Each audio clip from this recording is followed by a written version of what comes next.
Good morning बच्चों, कैसे हो सभी लोग? अच्छे से ठीक ठाक पढ़ाई कर रहे होगे। तो अगला टॉपिक आज जो स्टार्ट कर लेते हैं, एक बार चेक करना बेटा, ठीक है? अभी ठीक है। तो जो नेक्स्ट चैप्टर रहेगा उसमें जो नेक्स्ट टॉपिक है हमारा स्फेरिकल रिफ्रैक्टिंग सरफेसेस। उस चैप्टर का नाम क्या है?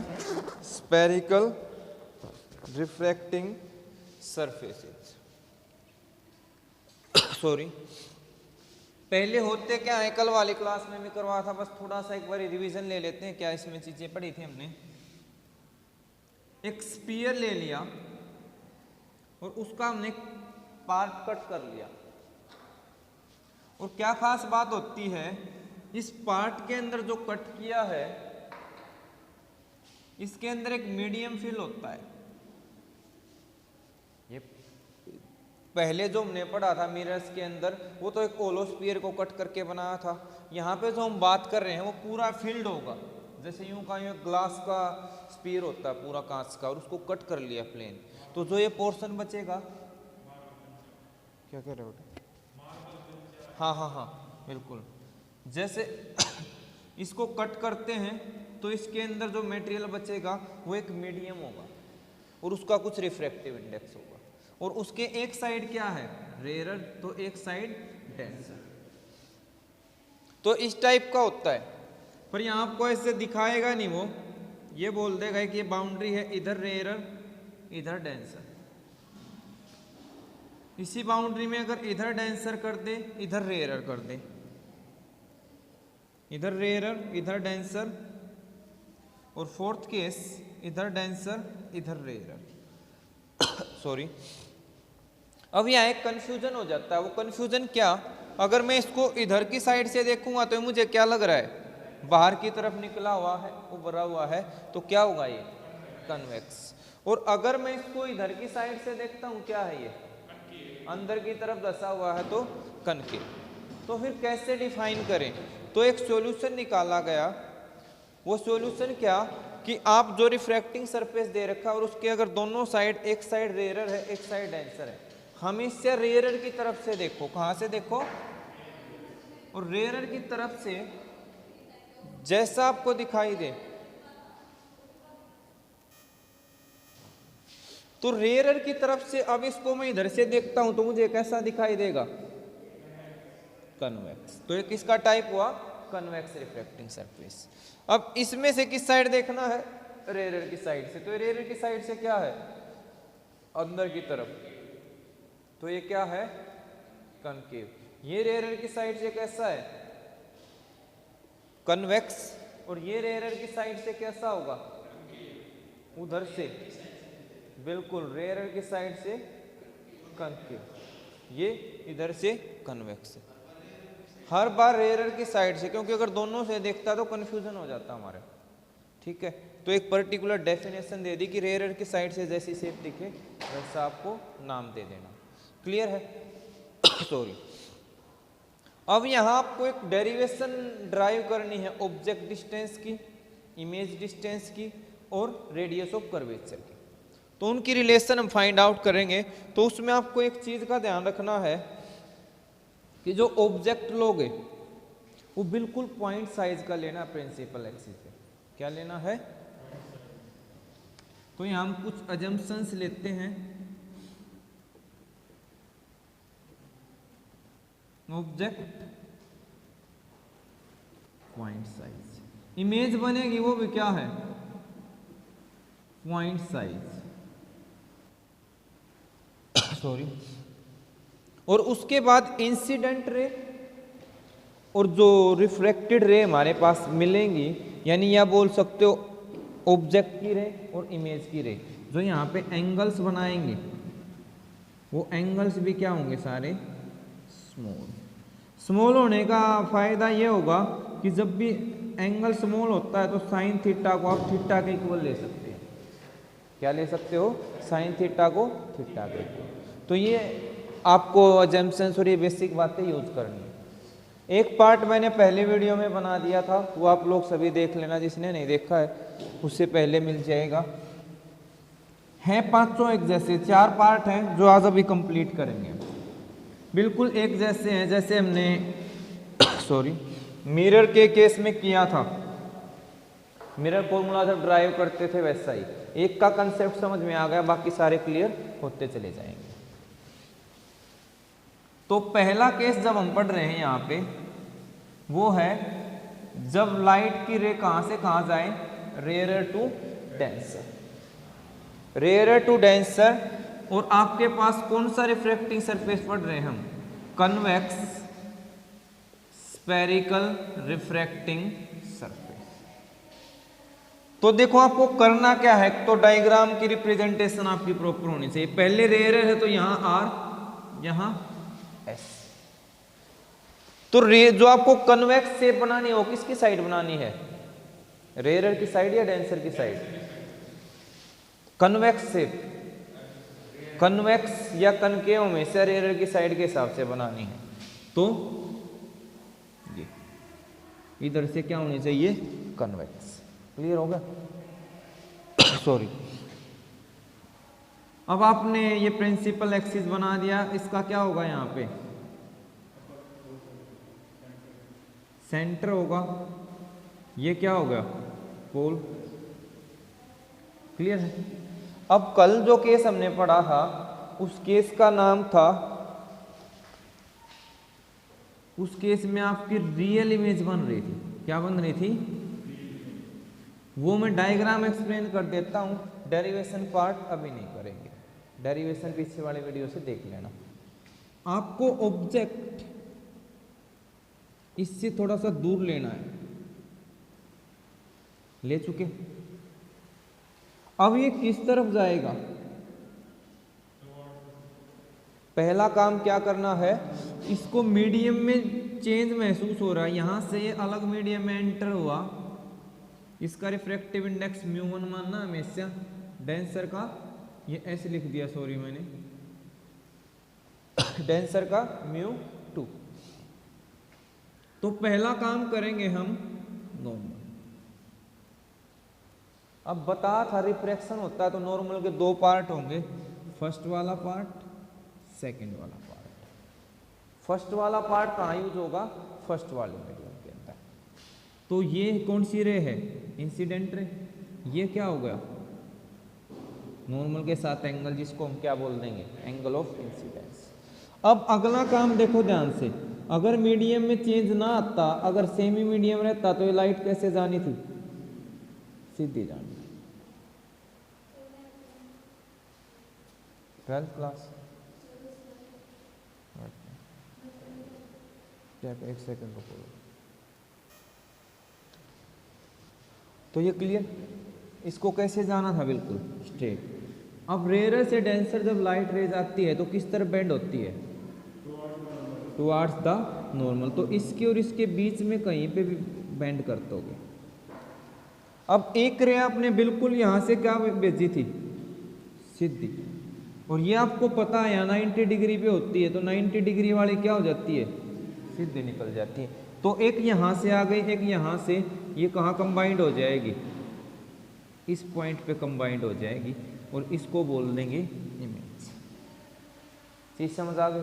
अगली बात हमने क्या बताई थी, जब भी कभी रे डार्क कंबाइंड हो डायग्राम के अंदर तो कैसी इमेज बनेगी, रियल। और रियल कैसी होती थी, इनवर्टेड।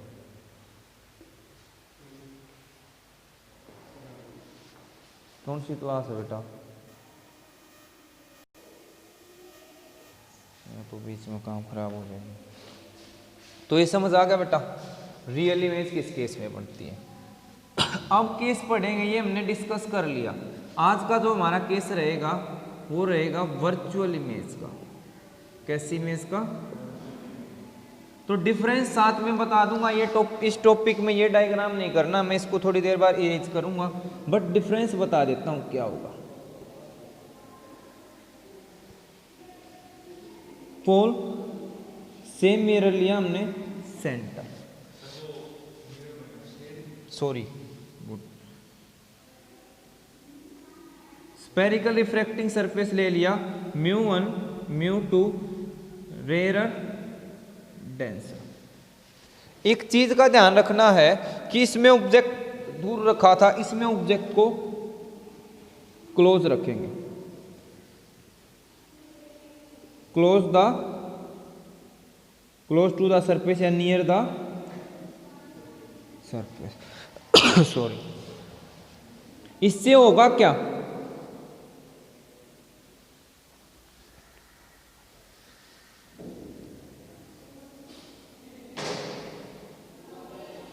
हम नॉर्मल ड्रॉ करेंगे,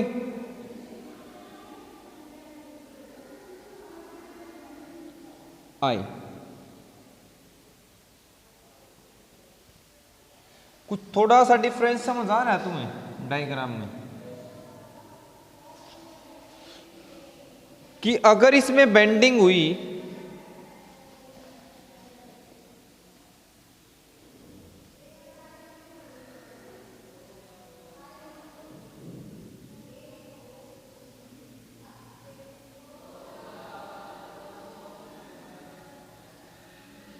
आई, स्ट्रेट ऐसे जानी थी, ये बेंडिंग तो होगी टुवर्ड द नॉर्मल, बट इतने अमाउंट से नहीं, मतलब जितना ही मिरर कर सकता था उतना इसने टर्न तो कर दिया, बट ये इतनी टर्न नहीं हो पाएगी कि ये इस तरफ मुड़ जाए।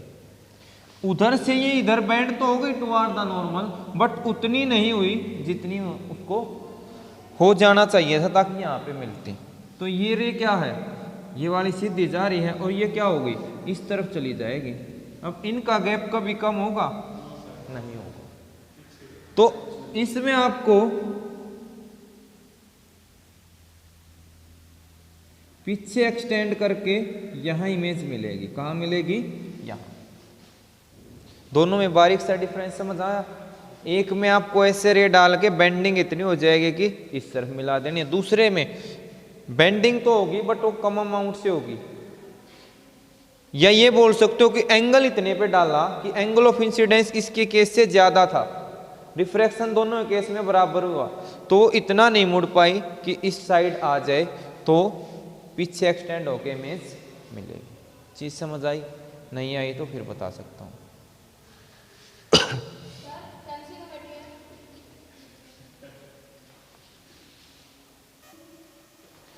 तो ये डायग्राम आपको समझ आ गया होगा बेटा, इसको इरेज कर देते हैं। डेरिवेशन ऑलमोस्ट मेथड अब सेम है। अब स्टार्ट करते हैं भाई डेरिवेशन। आपको इस पार्ट को एक्सप्लेन भी करना, डायग्राम बनाया। पहले आप क्या कहोगे, ओ से फर्स्ट रे सीधी गई, सेंटर से पास हो गई। सेकंड रे ए पॉइंट पे हमने डाली, ए पॉइंट से रेयर से डेंसर जा रही थी, तो क्या हो गया,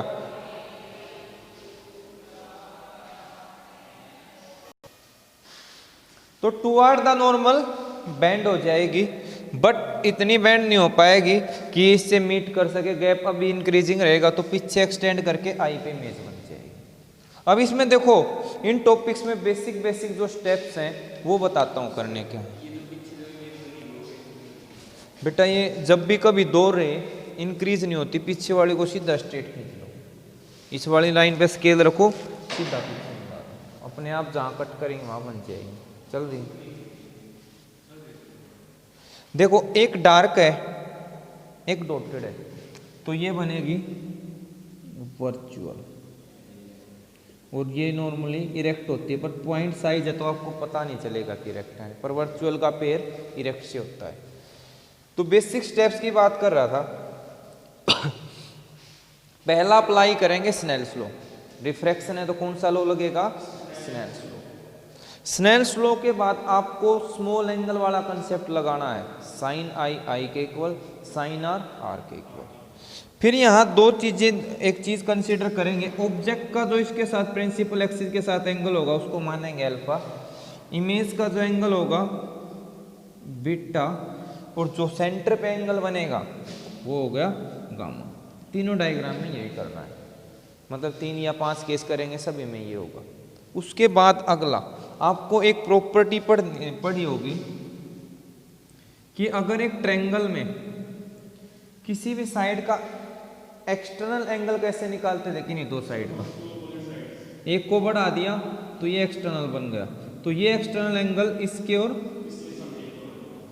इसको बढ़ा रहे हो तो ये बन गया, और अगर कोई बच्चा इसको बढ़ाना चाहे तो ये एक्सटर्नल एंगल इन दोनों के सम के बराबर। तो उस प्रॉपर्टी को लगा के आपको आई की और आर की वैल्यू अल्फा बीटा और गामा की टर्म में निकालनी है। सॉरी, आई और आर की वैल्यू किसमें, अल्फा बीटा और गामा की वैल्यू। जब अल्फा बीटा गामा में आ जाएगा फिर आपने एक और फॉर्मूला पढ़ रखा, थीटा इज इक्वल टू अर्क बाई रेडियस। तो अर्क बाई रेडियस की टर्म में, रेडियस में क्यों, क्योंकि हमें डिस्टेंस चाहिए ना ऑब्जेक्ट का और इमेज का। करवाऊंगा वो सारे। Angle is equal to arc by radius, तो ये स्टेप, और फिर लास्ट में सॉल्यूशन पार्ट पे। तो एक बार फिर सोल्व करेंगे तब कवर अप हो जाएगा। तो देखो स्टार्ट करते हैं। बाय स्नेल्स लॉ,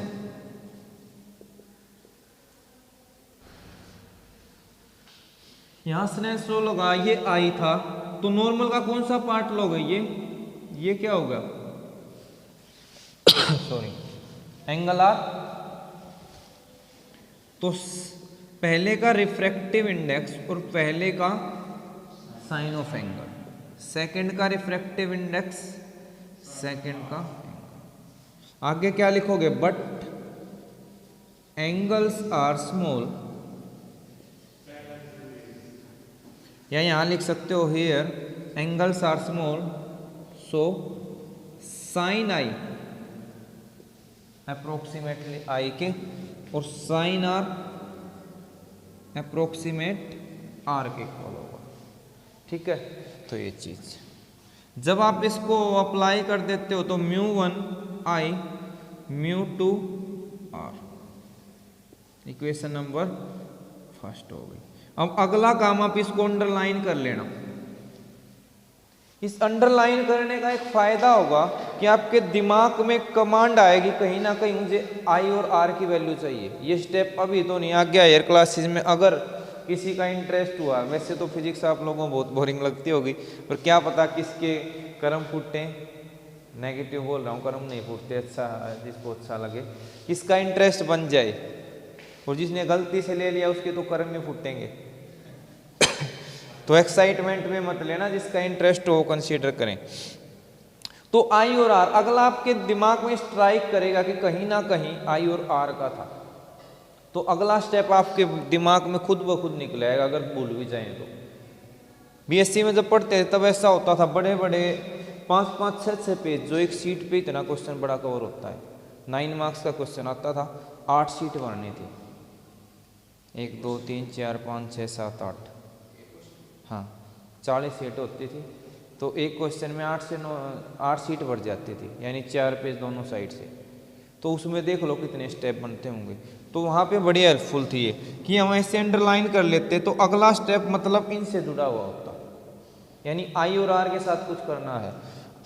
तो अब आपको क्या करना है, कंसीडर करोगे alpha beta gamma, alpha object का एंगल, बीटा इमेज का, और gamma.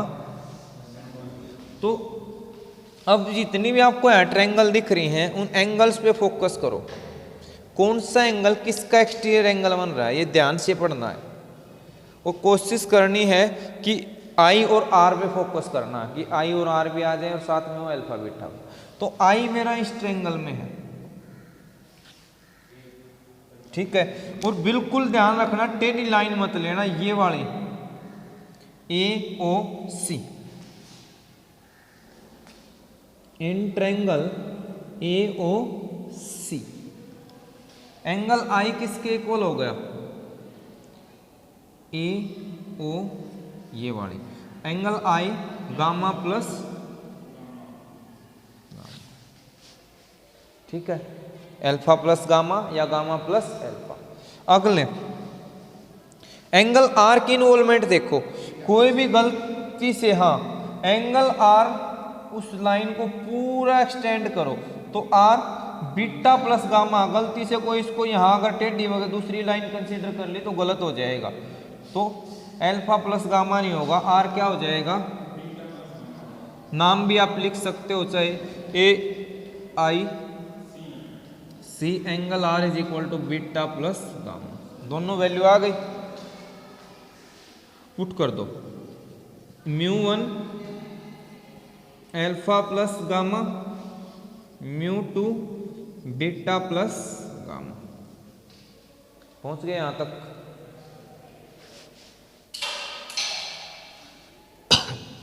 Now angle is equal to arc by radius. इस टॉपिक में शुरू में एक काम और कर लेना, ए से प्रिंसिपल एक्सिस वाली लाइन पे एक परपेंडिकुलर ड्रॉ कर लेना, M, draw perpendicular A M on principal axis. क्योंकि अगर मैं आपको पिक्चराइज करवाऊं तो यही तो अल्फा बना रहा है, इसी का तो यहाँ क्या बन रहा है, बीटा, कुछ इस तरीके से बीटा गामा जो भी बन रहे हैं, ठीक है, इसी का क्या बन रहा है, बीटा। तो ये उसकी क्या हो जाएगी, अगर मैं इतने पोर्शन को आर्क मानता हूं, इसको हटा दो, तो ये रेडियस नहीं हो गई, और ये क्या हो गई, आर्क लेंथ। तो इस वजह से हम इस कंसेप्ट को लगा रहे हैं। तो अल्फा कितना आया, क्या नाम दिया हमने उसका, ए एम, अल्फा कितना है, ए एम, और एम से यहां तक कितना आया, एम ओ, अल्फा तक का ये डिस्टेंस लोगे ना एम ओ, मैं बताऊंगा थोड़ा सा क्या कब बनेगी, ये चीज क्लियर हो गई, ठीक है। ये एक्चुअल में ना, ये जो डिस्टेंस होता है इतना स्मॉल होता है कि यहाँ पे जो पी और एम बिल्कुल नजदीक नजदीक होते हैं पॉइंट, तो ये वाली लेंथ और ये वाली लेंथ नियरली सेम होगी, इस वजह से, क्योंकि इनका एपर्चर बहुत ही स्मॉल होता है, एपर्चर जो क्या होगा, स्मॉल होता है, तो इनमें कोई खास दोनों आर्क की तरह ही कंसीडर कर सकते हैं, ठीक है। तो अगले स्टेप में बीटा कितना होगा, A M by M I, और गामा कितना हो गया, A M by M C. Next step में वही तुम्हारी वाली बात कंसीडर कर लेते हैं, एम और पी क्या है,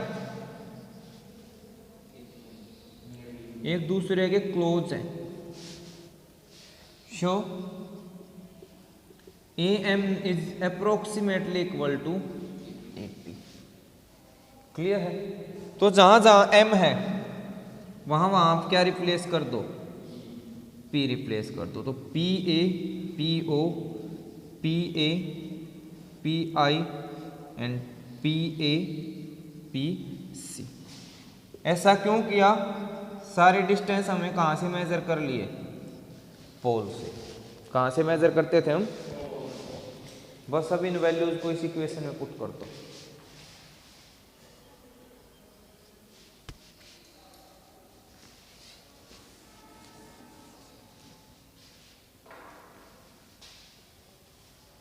using in equation 2 we get, रखो भाई क्या आया था, म्यू वन अल्फा कितना है, P A by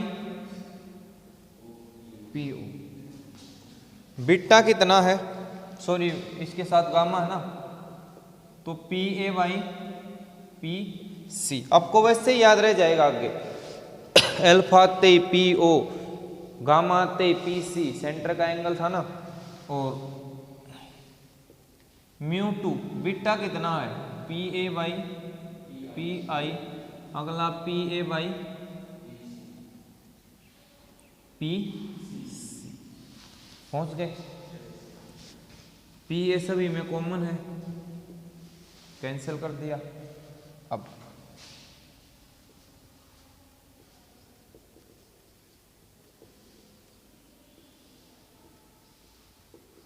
sine convention. PO क्या है? ऑब्जेक्ट का डिस्टेंस।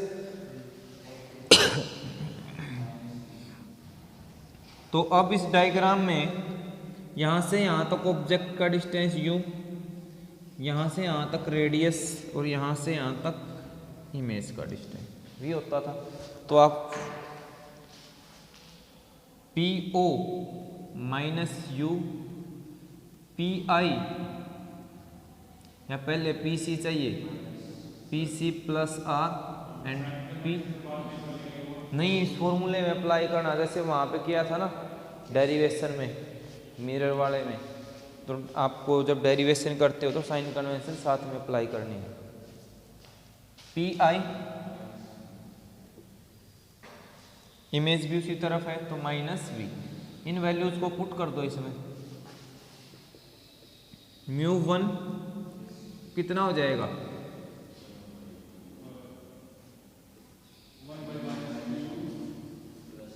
1 प्लस आर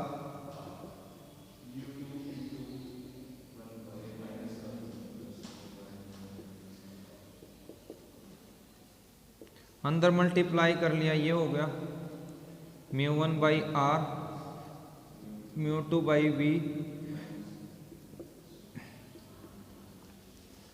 ठीक है, अब इसको आगे ले आओ और आर वाले जो हैं ये उसको इकट्ठा करो। म्यू 1 माइनस यू, ऐसे ही रखना है इसको, यू वाले वो पहले दूसरे में, mu 2 v mu 2 minus mu 1 r. ये आपका फॉर्मूला चला है, तो कर लोगे, कोई मुश्किल? तो अच्छे से इसको कर लेना। नेक्स्ट करते हैं आज एक केस और ख़त्म करते हैं इसके साथ। अभी करेंगे रेयर टू डेंसर ही कनकेव का।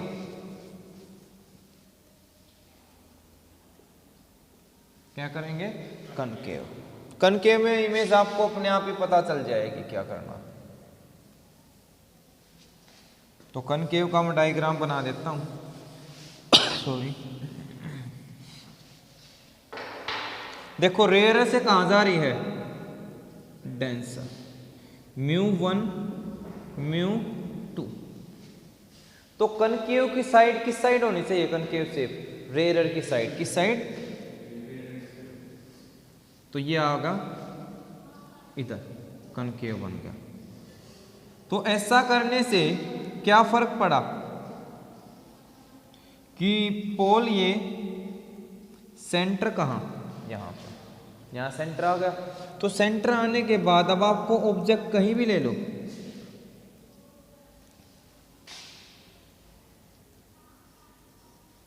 पर इसके केस में डायग्राम क्लियर रहे, सेंटर नजदीक और ऑब्जेक्ट यहां।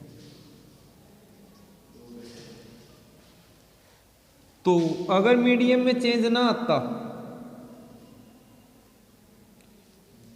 तो बिल्कुल सीधी जानी थी।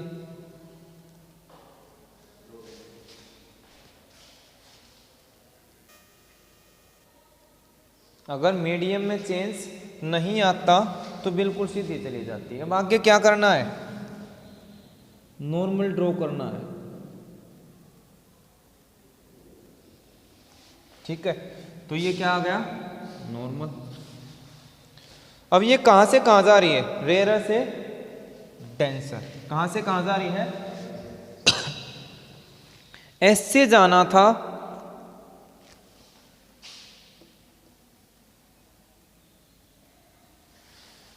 तो ये किस तरह मुड़ेगी? रेयर से डेंसर जाती है तो टुवर्ड द नॉर्मल। तो इसके बीच में ये रे एग्जैक्टली बीच में मोड़ देनी है, तो उधर चली गई। यहां वाली रे कहां जाती? सीधी। ये कभी मिलेंगे तो बिल्कुल इसको एग्जैक्टली इसके बीच से होते हुए यहां आपकी इमेज बन गई। मैं इसीलिए कह रहा था, अगर आपको और कंफ्यूजन हो, सेंटर को थोड़ा सा और नजदीक ले लेना, ऑब्जेक्ट को और दूर ले लेना, बीच वाला गैप आप अच्छे से दिखा पाओ। कुछ भी टेंशन नहीं लेनी, बिल्कुल सीधी गई। सीधा पाथ पहला ड्रॉ करो, फिर नॉर्मल ड्रॉ करो, ठीक है।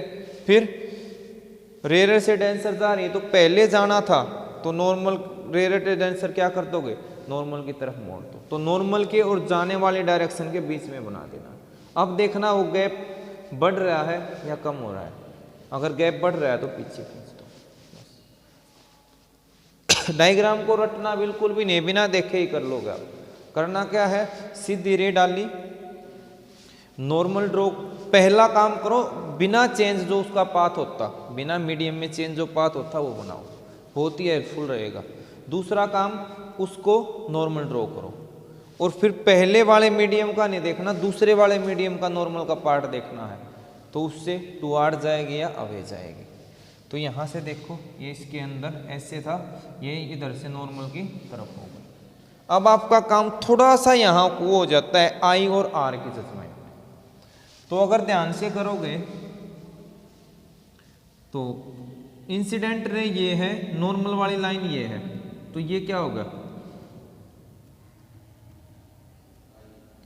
आई, पूरा क्या हो गया आई। ये नॉर्मल के साथ, इसको हटा दो भाई, कंफ्यूज कर रहा है। तो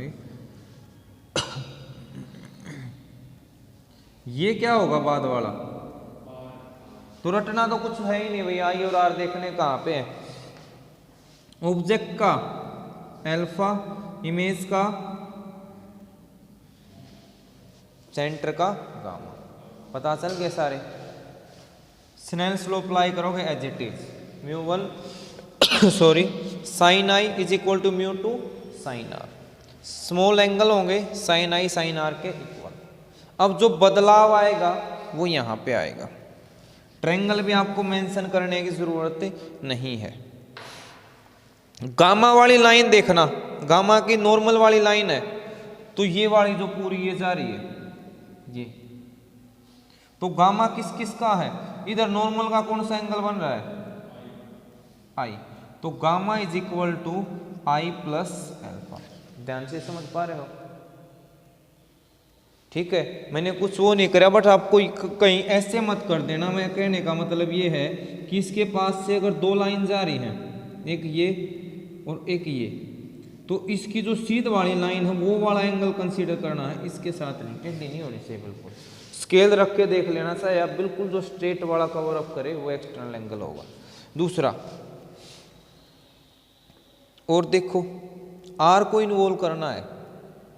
अब आर तो उस तरफ है, एक काम आपको एक और अप्लाई करना पड़ेगा। अगर आर इधर है तो इसके कोरस्पॉन्डिंग वर्टिकली अपोजिट एंगल भी क्या होता है, तो ये किस किस वाली बात बीच में था, नॉर्मल और बैंड हुई लाइट में।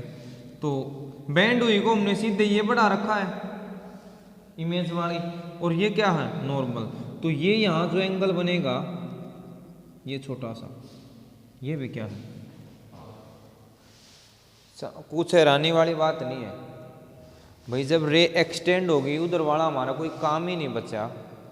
नॉर्मल और रिफ्रैक्टेड रे का ले रहे थे, तो हमें नॉर्मल और रिफ्रैक्टेड का ना लेके नॉर्मल का और रिफ्रैक्टेड जो पीछे खींच रखी है वो एंगल कंसीडर कर लेना। तो यहाँ पे अगेन क्या आएगा यहाँ पे बताओ,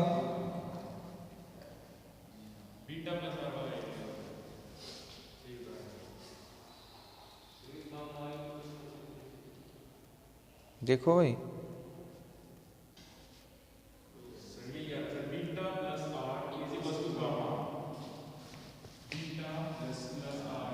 बिल्कुल, beta plus R is equal to gamma, तो R is equal to beta minus sorry gamma minus beta कर दोगे। अब मैं ये चेंज बता रहा था, बिल्कुल आसान रहेंगे।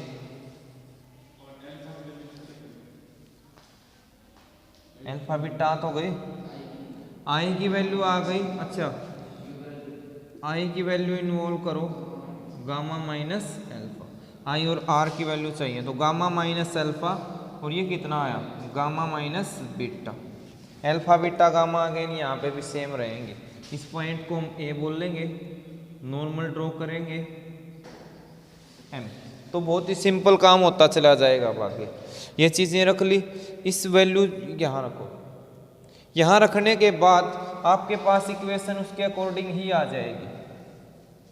मैं उस इक्वेशन को सोल्व नहीं करवा रहा, जस्ट पी ओ, इसको भी हटाओ भाई, सही है, P O u P I v और पी सी आर, तीनों क्या है नेगेटिव। तो जो रिजल्ट आए उसमें वैल्यूज भी क्या रखते चले जाना,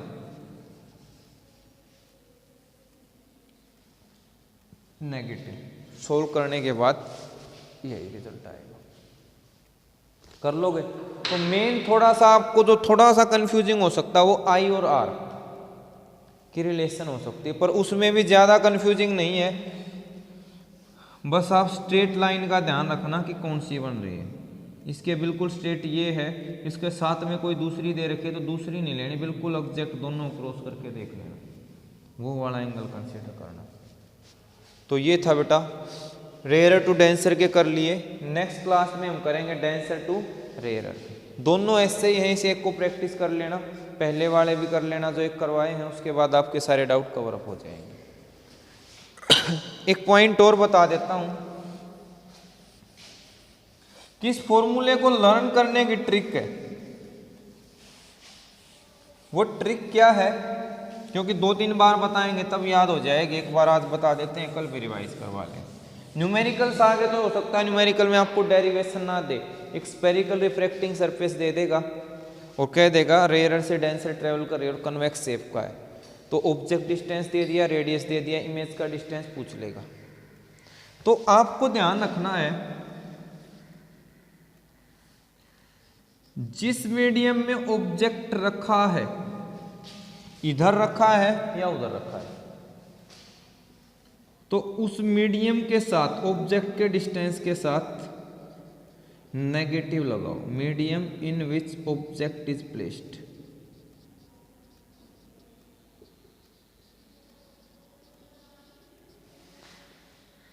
उसके रिफ्लेक्ट मान लिया फर्स्ट में रखा है तो यहां μ1 आ जाएगा, सेकंड में रखा है तो μ2 आ जाएगा। फिर उसके बाद यहां आएगा अदर मीडियम बाई v और नीचे डिफरेंस। डिफरेंस भी अकॉर्डिंग टू मीडियम जिसमें रखा उसको प्रेफरेंस देनी है, उसमें से दूसरे का डिफरेंस। देखो समझते हैं एक बारी, हमने यहां किस में रखा था, μ1 में ऑब्जेक्ट को रखा था,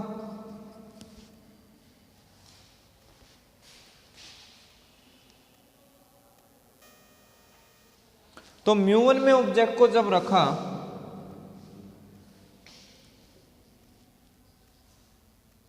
तो μ1 के नीचे लगा दिया उसके बाद दूसरा मीडियम बचा μ2, तो उसके नीचे आ गया v सीधा। तो पहले वाले के आगे कर देते, पर मैंने यहीं पे रख दिया, उसके आगे -u।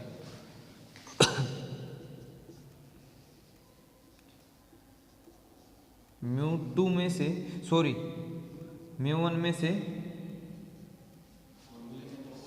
नहीं, एक मिनट, नेगेटिव था ना, नेगेटिव को ही घटा देना, सीधा μ2 माइनस μ1 आ जाएगा। यहाँ जो नेगेटिव लगा दिया तो पहले ही रिवर्स हो गया था बाई मिस्टेक, तो ये पहले ही नेगेटिव है तो डिफरेंस भी उसके अकॉर्डिंग ही ले लेना, तो μ2 माइनस μ1 करोगे, सोल्व होकर रिजल्ट वही आएगा। ये तीनों के लिए सेम रिजल्ट है।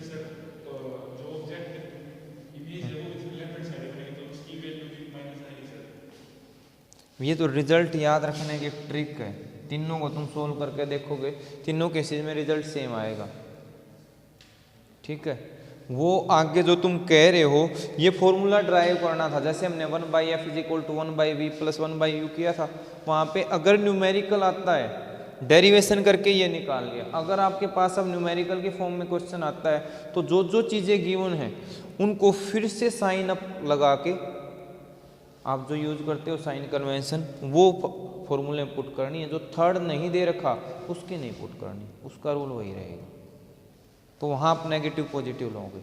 तो आई होप चीज़ें अच्छे से क्लियर हो गई होंगी। थोड़ा सा कॉम्प्लेक्स है पर एक बार ही थोड़ा सा रिवाइज करके देख लो तो दिक्कत नहीं आएगी। तो मिलते हैं नेक्स्ट क्लास में, तब तक के लिए बाय।